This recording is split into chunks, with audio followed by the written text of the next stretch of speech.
Welcome back to the lab. If I seem like I'm huffing and puffing a little bit, that's quite the nasty hill climb to get those two beasts behind us there. Up that slight incline of a driveway. It only raises a foot. Feels like Mount Everest some days. So, the exhaust on him, on this thing here, we're going to put it on a fancy machine to make it change colours and make it like that. We're not going to do anything else. That's all we want to do is make the exhaust these colours. Seems sensible, doesn't it? Maybe not. Up under yonder, I finally finished. There's some things that are not quite perfect under here, but I'm not going to worry about it too much. Finished the install of the exhaust, so end result there was, rather than, I thought I had some tube up here. Don't mind me getting distracted. There. I thought that aluminium tube was big enough to go over the 3-inch exhaust pipes there, and it wasn't. So the original parts got the chop. Cut down the middle here. Very poorly spliced in a piece there. Pushed it all out, made it bigger. Made the hole bigger in the carbon fibre. Too big actually. I'll kind of screw that up a little bit. But we won't moan about that, will we? A little bit more clearance than what I wanted there. But it's not too bad. So that's ready to go. How's that for a pair of exhaust pipes out the back of a K12 March? It looks somewhat ridiculous, doesn't it? But it might need it. We don't know for certain. But we're going to find out. We'll put it on the dyno, run it up, and see where we're at. My prediction at this point in time is things can be unpredictable. Put it that way. It should make more power if we don't break it, but we'll find out. Alright, on the noise making machine. Might see some familiar colours outside there, same place as usual. Just warming it up. Bossman / Adrian's busy doing some things, so I've bolted it all up, got it. I think he's ready pretty much. Just having a look at some numbers and making sure everything's relatively good to start with. I'm not going to run it on the dyno. I have in the past, but I'm not going to today. That's his job. There's stuff and things. I'm not going to break stuff. It's definitely sounds good. So hopefully that correlates to more horsepowers. We might be the well, I'm not going to say it. I'll say it later.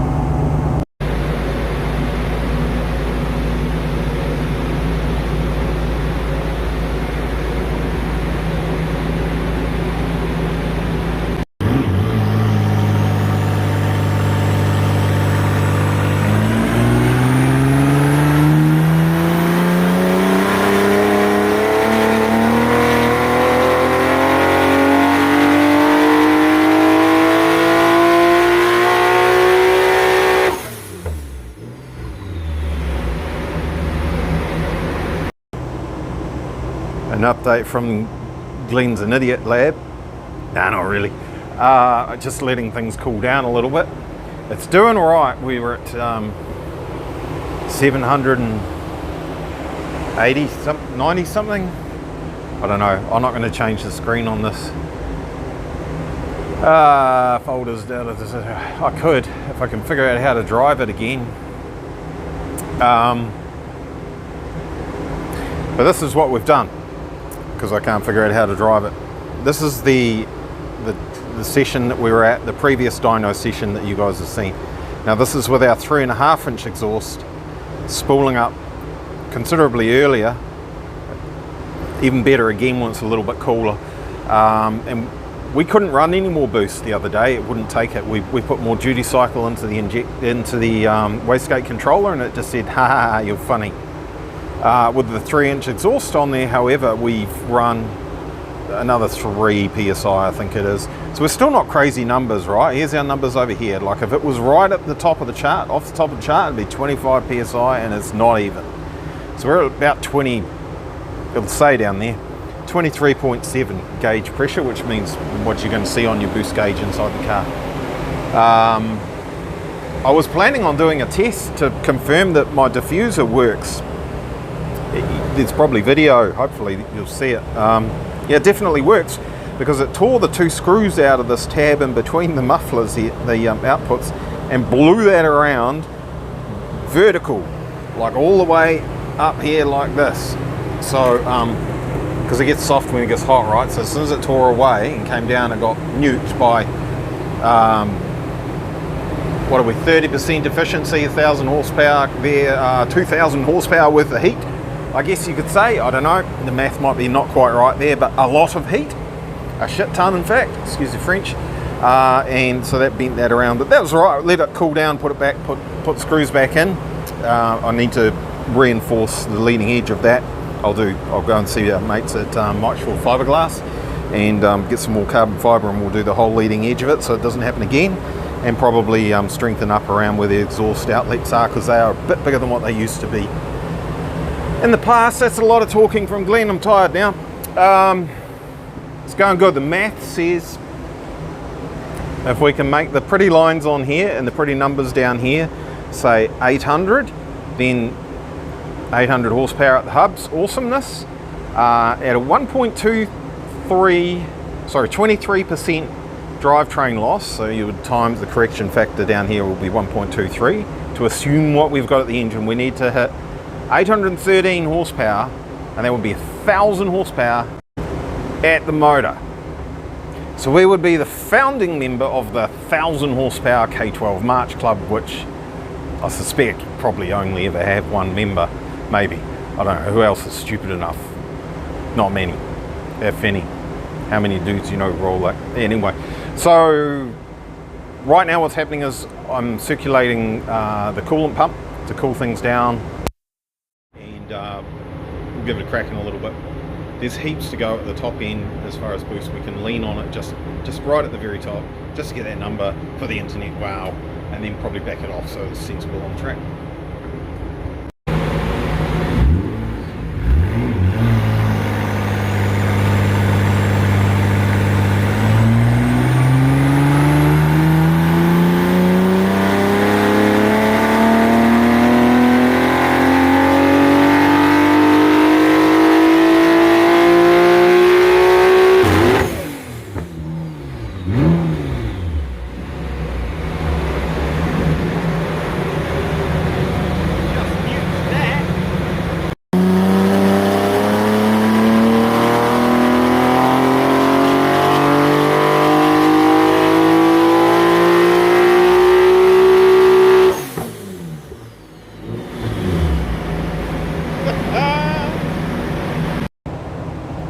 Alrighty, it's all should be cooled down enough. We're just chasing numbers now for the giggles. It's made like 30 horsepower more or something, and it's all happened to the left from where it was. These are some runs that we've done. This is the best run last time, this is the best run today. We're right up there, we've let it cool down. We'll just see if we can nudge that first digit there across into the next one, just for the internet number. It'll probably keep doing it day after day, depending on temperatures and stuff at the track, you know, but it's the same as anything. You run the number on the dyno and you get to the track and things get hotter and it'll pull timing and all that sort of carry on. It'll run a little bit less, whatever, who cares. Lap times is where it's really at, not dyno numbers, but we all have a bit of a giggle, so that's what we're doing. Okay, put a tiny little bit of boost. Where's my cursor? Oh, it's not very good, is it? Tiny little bit of boost right at the top here, nowhere else, just up there, just where the peak power is. See if we can do it.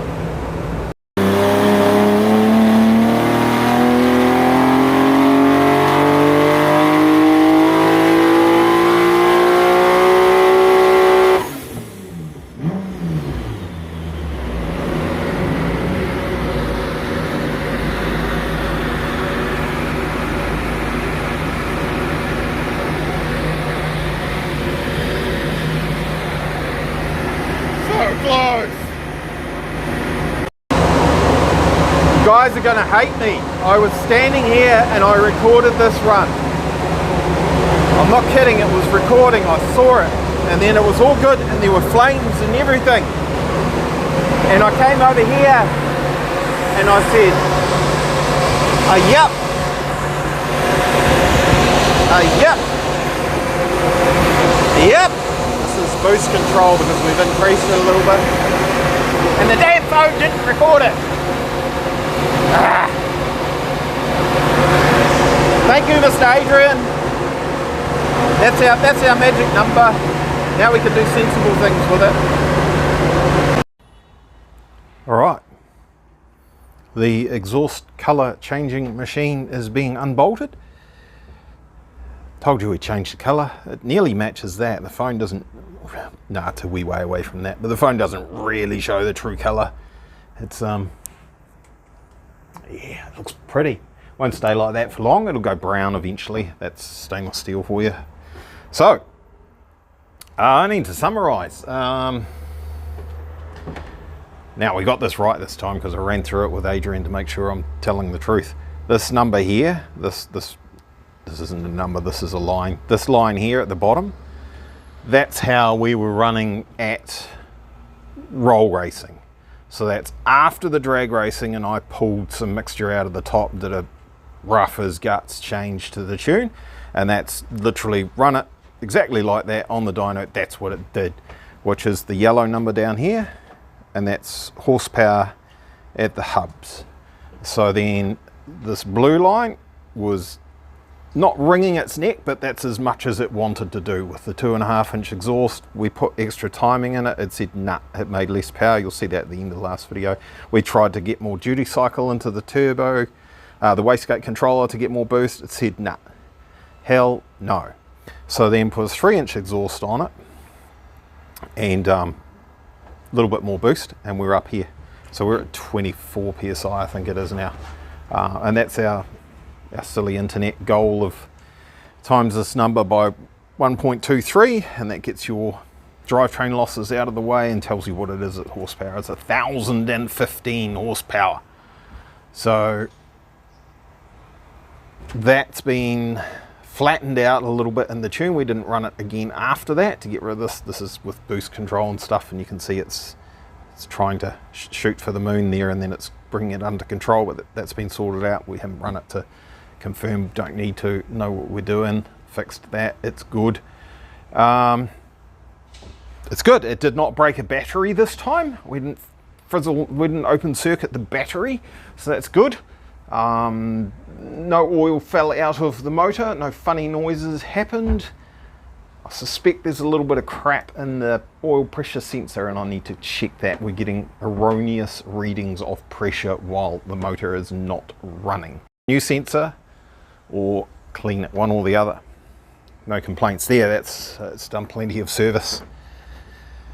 So yeah, got to be happy with that, right? Surely everyone can have a smile, a bit of a laugh. Stupid little K12 March making 1,000 horsepowers, or 800 at the hubs if you want to argue that you can't measure accurately the engine. Don't care. It's more than 600 kilowatts, more than 800 horsepower at the hubs. It's going to be terrifying to drive, but that's all right. We'll figure it out. Thanks for watching. Right, don't forget to like, share, subscribe, share it around. Share around heaps. Show all your bloody fanboy, Evo guys or whatever. Say, oh look, this K12 March makes more than your hero car. That'll be good for a laugh. That's all sorted out. Looking fantastic, isn't it? Sort of. It's not looking blown to pieces anyway. I put some of that gold foil back on there to try and protect it. That won't last, guaranteed. That's not going to stay there forever. Maybe on the track it's not so bad, but certainly on the dyno it's just too ferocious. Not enough airflow for what's going on. Excuse the wind if that was making noise. Oil filter removed and cut open. No real reason for that other than just maintenance, having a look at things. We've got an oil pressure sender that's telling fibs. Probably a little bit of crap in it. Could be as much this sort of thing here, a little bit of silicon there, as it could be. I'll try and find a good example. That little bit of crap just there, which is aluminium or bearing material or something. Now there is a little bit of it in there. A few pieces here. So it's not entirely happy. It is an old motor, as I've said a million times. So I don't expect that to last forever. And that's why we decided to push the power on it now. Because if it goes pop, then we go, well, we lost an old motor that probably needed a rebuild anyway. And we've got a new set of pistons there and a new block and all that. So no great loss. Whereas if we go to all the effort of building a new motor and then we decide to push the power and then we break it, that sucks. That's expensive and not good. Not worried about what I'm seeing there in that filter at the moment. You wouldn't leave that motor in there for an eternity and think that that's going to be totally fine. You're just going to, I'm going to have to keep an eye on it. Have a look at the filter every 2 or 3 times I go to the track. As soon as I start seeing more than acceptable levels of metal being released from wherever it is and into the oil system, being caught by the filter, then it's time to say, no, that needs to come apart and have a look and see what's going on. Yes, but otherwise, bloody good. Everyone can fight over whether it's 1,000 horsepower or not. Way you go. That's 800 horsepower at the hubs, measured, no doubt about it. One of the most accurate dynos in the world. Done. It's that. So there. Yay. Good. Thanks for watching. Like, share, subscribe, all that sort of crap. Let's see if we can get to, is it 5,000 subscribers before the end of the year? We're at like 4,760 or something like that. It's really dribbling along, but let's see if we can kick it in the guts and get it going somewhere, and then I can spend all the mega dollars from YouTube on mods for the March. Way back there in the distance. All right. Cheers, bye.